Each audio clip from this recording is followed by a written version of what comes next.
Hello there guys, I am Unstable Voltage and today I thought I would do something a little bit different for you. I thought I would have a quick look, a bit of a first impressions at Batman Arkham Origins. Any of you guys that are already familiar with myself or my channel, you will know that I'm very passionate about Batman and the Arkham series, and I couldn't wait to pick this game up when it came out a couple of days ago. I've put a couple of hours worth into the game and I thought I would share with you my first impressions and what I think of it so far.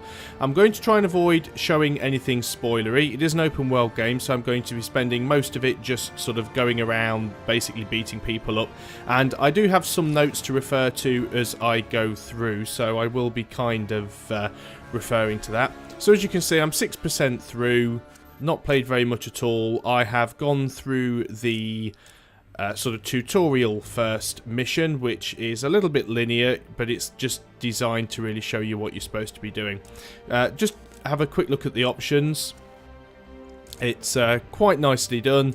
Obviously you've got your inversions for your various controls, camera assist which you can turn off, which is brilliant because sometimes it's a little bit glitchy, although it's not as bad as it was in Arkham City, which is quite nice.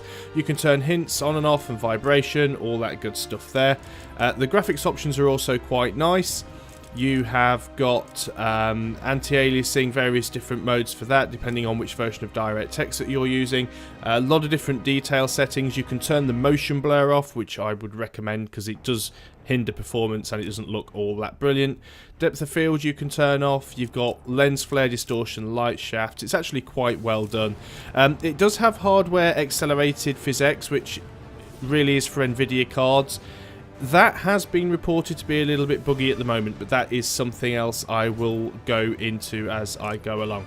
And you've got controls for basically an Xbox controller. You've also got fully rebindable keys as well. Pretty much the same key layout as Arkham City and Arkham Asylum. But there are a couple of issues with this, and I will come to that in due course. So what I'm going to do now is go into the story. And obviously you've got your different game modes, you've got your challenges, you've got your new game and new game plus when you've completed the game already. You go through on a harder difficulty level. So I'm now into the open world part of the game. So I'm just going to be going around and just sort of dealing with some thugs and just doing a general bit of flying around. Jezebel Plaza before that arms deal. I'll have no way to locate the Penguin. So, as you can see, this is a prequel to Arkham Asylum. This is the origin story of Batman, although it is set a little bit into the storyline of Batman, because he isn't actually starting sort of fresh here. He's been around for a few years. He's already starting to build up a couple of enemies. So, what have we got here with this game? Well, first of all, the first thing to point out is that this game isn't actually developed by Rocksteady Games, who did the first two. This is actually developed by Warner Brothers Montreal, so it does have a different developer involved in this game. Now, here's one of the issues. It can be a little bit glitchy jumping and climbing over things. Not quite as easy to get around in this as it was in the original Arkham games. So, a few people have mentioned that there are some bugs and glitches with this game. There's been a variety of bugs, graphical glitches, crashes, failing to initialize, and even some scripted events breaking to the point where they can't progress in the game. Now, so far I've not actually suffered from any of these, but it might be that I just haven't got to those particular points in the story yet. I have had some performance issues. I've had some frame drops in places and some screen tearing, even with the VSync on, and the occasional bit of clipping through walls. I think it still needs some optimization, and I think a lot of the issue is probably down to the physics in some way. So here's some guys down here we can try and beat on. Now, I'm going to talk more about the combat in a little bit, because like I said, I'm going to go down my notes and try and sort of cover everything. But there have been some changes made to the combat. That wasn't the best work I've ever done. Oh, look, extra guys out of nowhere. So I'm going to fail at this. Always difficult trying to sort of concentrate about what you're talking about and play a game at the same time. So let me just take these guys out very quickly. But I didn't want to just spend all the time standing on a rooftop, not really showing you what I was doing. So one thing you will notice with the combat is it actually is a little bit slower. And that's one of the major changes. Now, when I first tried this new combat, I actually thought it was a little bit of a step backwards from the previous games, but the more I play of it, the more I'm convinced it is actually an improvement, and I will explain why shortly. Let's just try and take the rest of these guys out. So what I want to do with this video, what I tend to do with my sort of first impressions and review videos, is just play through a bit of the game and then just commentate over the top, and what I'm talking about isn't necessarily what's happening on the screen at the time, so that's what I'm trying to avoid on this one. So gameplay wise, it is fairly familiar. It pretty much plays... Oh, we've got more guys coming. It pretty much plays the same way that the Arkham City and Arkham Asylum play. Not much difference at all. The control scheme is pretty identical to Arkham City. I haven't actually played Arkham Asylum, but I have played Arkham City on the PS3 and on the PC, and I've completed it multiple times, and I've enjoyed absolutely every minute of it. I think that's those guys out there. So, most of the things, if not all of the things that you could do in Arkham Asylum and Arkham City, you can still do in Arkham Origins. There have been a couple of little things noticed that have changed, like for instance, you can't actually use the Batarang to cut somebody down if you've tied them up with an inverted takedown.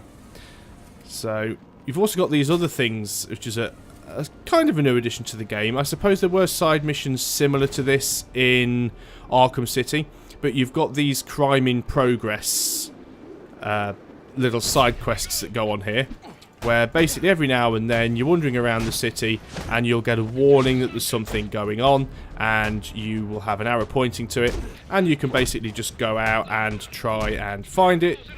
You usually get a little fight. Some of the guys can be a little bit tough. Not doing particularly well with my combos here. Now this is, again, something that you do have to get a bit used to, because the pacing has changed with the speed of the combat. You also find you get a lot more of these more heavily armoured guys, which require a good beating. Not sure how I managed to get the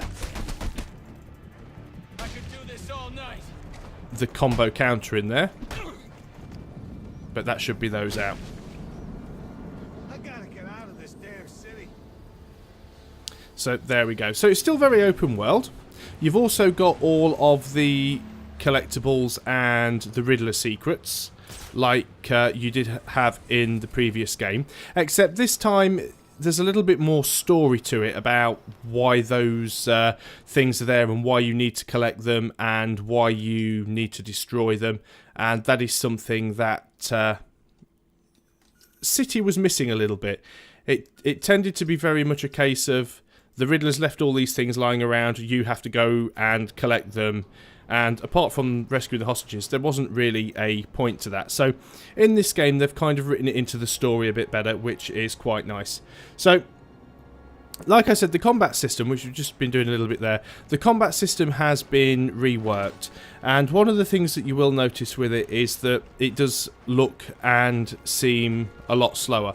Now, one of the things I like about that is that when Batman actually hits, it feels a lot heavier. It's like there's a lot more weight behind his attacks. He really, really hits hard. And pulling off the combo takedowns in the middle of free flow becomes quite easy with some practice, and I've already been making more use of it in this game than I ever managed to do in Arkham City. Another good thing is you can no longer accidentally knock out the Riddler's informants like you used to be able to in Arkham City. So you'd spend a lot of time dodging around, trying to avoid getting hit and countering the informant so you didn't actually knock him out accidentally and you could take him out last. That's not something that you need to worry about anymore. So that's one of the nice things. The ability to counter has been tightened up quite nicely as well. You can't just spam the counter button and hope that you'll get lucky. You have to time it just right. And you can get a nice upgrade that means if you actually time a counter perfectly, you will get a critical hit as well, which is a really nice addition to that. What else have we got here? You can also counter multiple targets at once, and you can literally pick a bad guy up and throw him into other bad guys, and it doesn't even sort of break your flow and concentration, which is a really nice thing. So I'm just looking around at the moment because I'm basically just going around and doing these little Riddler secret bits and pieces, so I'm not spoiling bits of the storyline for you. So, the game's also got some nice challenge modes. Okay, that's one that I'm not going to be able to get to just yet, but as you can see, there's an Enigma data pack there. That's one of the secrets that is hidden around. And I can tag it pretty much just the same way as I did in Arkham City. So there's a number of challenges. There's 3 different categories. Let's just go into the menu and you can see if I can find the right place. So you've actually 4 different categories. You've got Shadow Vigilante, Gotham Protector, Worst Nightmare, and World's Greatest Detectives. And each of these have 15 different challenges. And as you can see, they start off for things like, this is in the Shadow Vigilante, perform 5 counters. Then the second one is use the quick fire batarang 3 times in combat. Then the next one is reach ×8 combo multiplier, so on and so forth. And then you have things like Gotham Protector, such as perform a straight 75-meter glide without using the grapnel accelerator, and perform a vertical dive for 25 meters. And doing these things gives you a reward of XP. And occasionally they unlock an extra little item or ability, as you can see in the sort of right-hand corner here. Certain things like this one unlocks the grapnel accelerator takedown. Now, these will give you XP that you can use to level, and after each fight, not sure if we've got any bad guys around now. After each fight, you also get your XP awarded to you for the fight, and that is worked out on a ranking system now. So the game calculates how difficult the fight was, how many guys there were, if they were armed or not, and works out how well you did. Did you get hit? How did you do with your counters? How did you do with different combos? So let's just go into a fight, because we've got some guys around here. Now, as you can see, one thing that Batman does do quite well, particularly when guys are close together, is he literally can fly around from guy to guy with relative ease. It's nice if you can get a good combo going, because he does have these really nice combo takedowns. If you can avoid getting hit, you can do this and just take somebody down in the middle of a combo, and it doesn't even break your flow. So as soon as my combo meter goes yellow again, which it's not going to do now because pretty much taking everybody out, so he should be the last one. So if we look up in the top left-hand corner in a second, you've probably already seen this before, but you can see there I've got a challenge complete as well for performing 3 special combo takedowns. I took out 4 enemies. It was a very low threat because they weren't armed, and I got a grade C, which isn't particularly good. And that guy just ran straight into my fist and got absolutely smashed. So that's how XP works. There was another one. That was that guy that just came up to me on his own. Very low threat, but 1 hit, smack to the face. Got a C grade for that one as well. So you can actually, I was going back to my notes.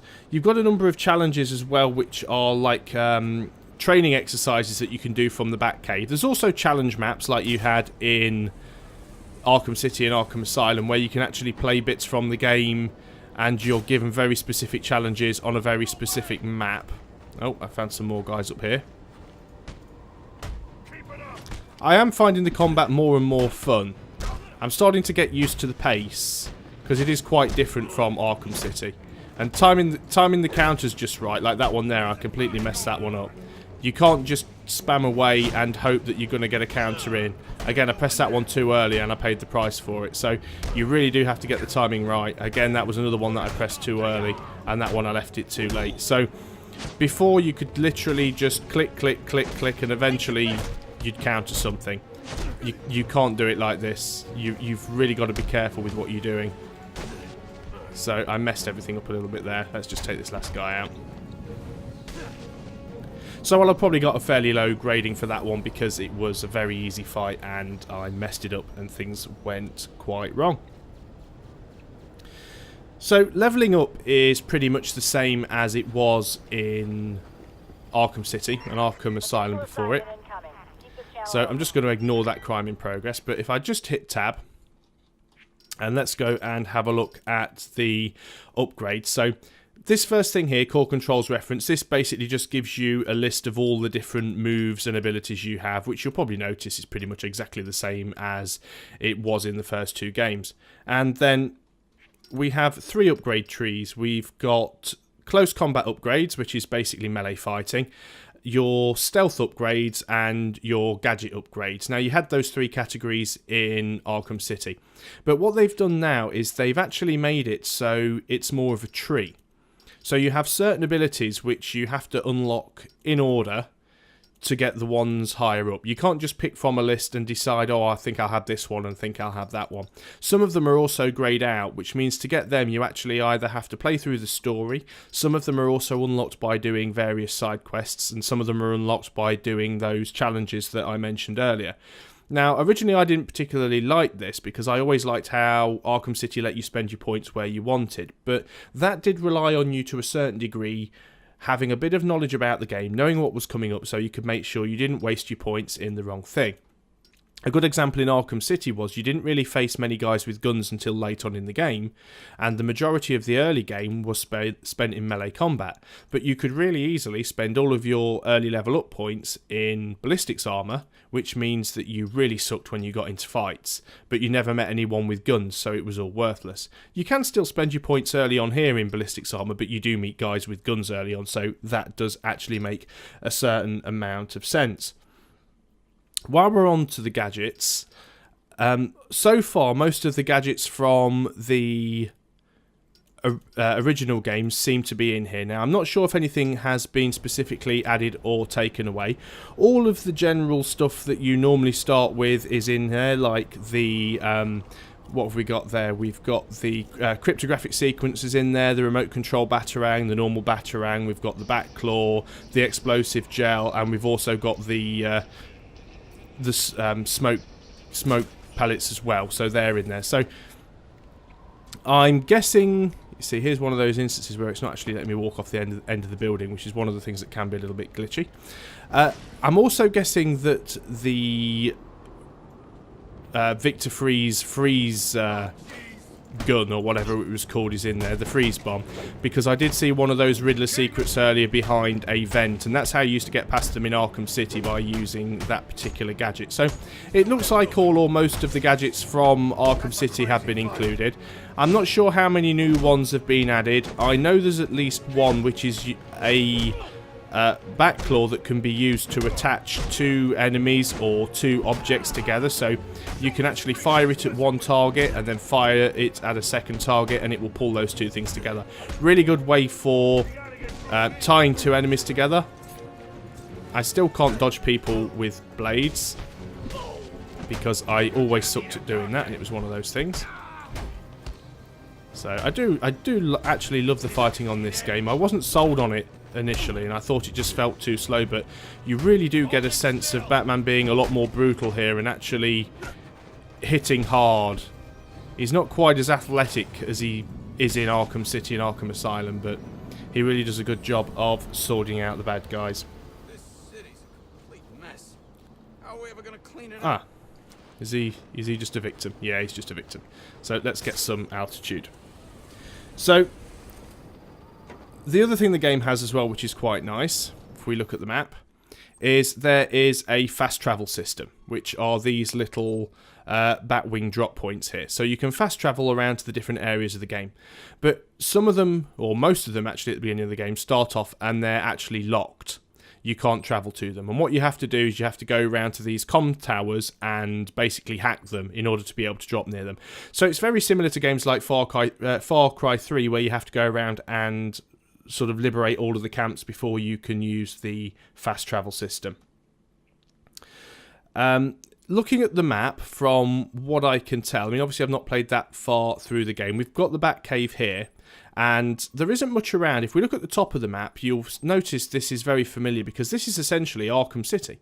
You've got the Bowery, you've got Park Row, you've got the Amusement Mile and the Industrial District, and Sheldon Park, which was the area you could never get into in Arkham City because it was where Wonder Tower was, although you could travel underground. So you've got this bit of the city here, which is essentially the same as Arkham City, and then you've got this bridge which leads to this other bit of city, which is around about the same sort of shape and size. Now, if we zoom the map out as much as we can see there are a few buildings that are kind of off the map. Blackgate Prison is actually where the first mission, the sort of tutorial, takes place. There may be more of the game that takes place there as well. But as you can see, the map isn't amazingly bigger. It's about double the size, but It does have a little bit more verticality as well, because the city hasn't been destroyed quite as much as it was in Arkham City. Now, they have added a new addition to the detective mode, which is something that I can't really show you at the moment because it's kind of a scripted event. But what that allows you to do is reconstruct a crime. You may have already seen videos of it online before the release. So you can scan in evidence, you can see a crime, and you can digitally recreate it in virtual reality through the Batsuit's cowl. You can scrub it backwards and forwards, you can track objects, see where they land, and follow them to find new clues. So it's quite a nice feature, and I think it does help Batman regain a little bit more of his world's greatest detective name, and I actually quite like what they've done with that. So as for everything else, well, the sound's pretty good. The hits and all the sound effects, they're really bone crunching and sound very, very good, and I'm quite happy with the way they've done that. The voice acting as well is also very good, despite the fact that the game has hardly any of the original voice acting cast in there. So we don't have Mark Hamill as the Joker anymore, and we don't have the guy who did Batman's voice in the animated series in the original games. Unfortunately, I've forgotten his name now, but there are still a few famous faces doing voices in this game. I believe we've still got people like Maurice LaMarche and Nolan North, I believe, still doing a couple of voices in here as well. And again, the guy, I forgot his name, but the guy who does the voice of Booker DeWitt in Bioshock 3, he does the voice of the Joker in this version, I believe. So you have got a good cast. The voice acting is generally very good. The script's also very good, although the lip sync is a little bit dodgy. That does need looking at. Hopefully that's something that they can tighten up. Now, as for the graphics, a lot of people have been saying that the game doesn't look as good as Arkham City, or it looks about the same as Arkham Asylum. And it's difficult to tell. I mean, there are some really nice lighting effects in this game. I mean, like that sign there. And as you can see, even though the map isn't really that much bigger, there is a lot more height. You do seem to be able to get sort of further up. There are more buildings that you can climb on, and you've got the constant snow and all of the physics effects, which are very, very nice. Now, the only thing is, everything seems to have like a sort of a plastic sheen on it. If you look at Batman's suit, for example, I mean, it doesn't have a great deal of detail to the texture. The suit still looks good and it reflects the lights very well, but I just think it's lost that gritty, grimy feel that Arkham City used to have. But it's a different graphic style, but in my opinion it still does look nice. It's different, but it's still good. But you just need to find a good balance between the performance of the game and the fidelity, because like I said, at the moment there do seem to be a couple of issues with performance that need sorting out. So there are a couple of minor issues that I have with the game. Firstly, I don't use a gamepad, I use the mouse and keyboard, and that served me very well in Arkham City. And one issue that I've got with Arkham Origins is it refuses to recognise any mouse button other than the left button, the right button, and the middle button. So if I go to grapple and I press my thumb button, which is button 4, or my other thumb button, which is button 5, nothing happens. I don't know if you can hear the click, but I'm pressing the button and nothing happens. If I press one of the other mouse buttons, 1, 2, or 3, it asks me to confirm. So for some reason, the game doesn't recognise any mouse button other than 1, 2, and 3, which is really annoying because I used to love being able to use that for the grapple. Another issue is the map. Now, just like in Arkham City, the crosshair for selecting always stays in the middle of the screen and you're actually moving the map around. Now, in Arkham City, you can actually move the map with the mouse by moving the mouse pointer or click and drag. Now, that doesn't actually work in Arkham Origins. You have to move with the W, A, S and D keys. Now, this can be quite tricky when you are trying to highlight some of the objects, because although it does have a sort of a snap too, sometimes it's very twitchy and actually goes past them a lot of the time, and it's difficult to always get it to land on the item that you want it to land on. I don't know why they haven't enabled mouse control for the map, because they actually use the mouse wheel to zoom in and out. So that's a real strange one to me, and I don't know why they have bothered doing that. But all in all, I've enjoyed what I've played so far, and I would say that if any of you guys really enjoyed Arkham City or Arkham Asylum, it's probably worth picking up. but don't be expecting to be blown out of the water by it. They haven't really added anything new to the table. I mean, I'm very grateful that they've taken all of the best bits from Arkham City and Arkham Asylum. They've left all the bits in that made those two games great, but there's not an awful lot of innovation to try and raise the bar and bring anything new to the table. And I have to admit, bits that I have played feel more like an expansion to Arkham City than a whole new sequel. That said, there are reports of bugs, and even though I haven't had any game-breaking bugs myself, it doesn't mean that they aren't there. So if you are thinking of picking this up, you might want to hang on for a few days and see if they release a patch, hopefully at the very least to fix the issues that seem to be causing some people to have broken scripted events that stop them from progressing in the game completely. And hopefully there'll be a patch to address some of the performance issues as well.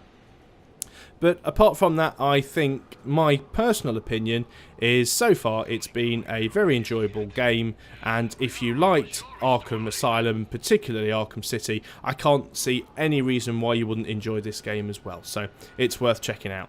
So thanks for watching, guys. I've been Unstable Voltage, and I'll see you on the next video. Goodbye for now.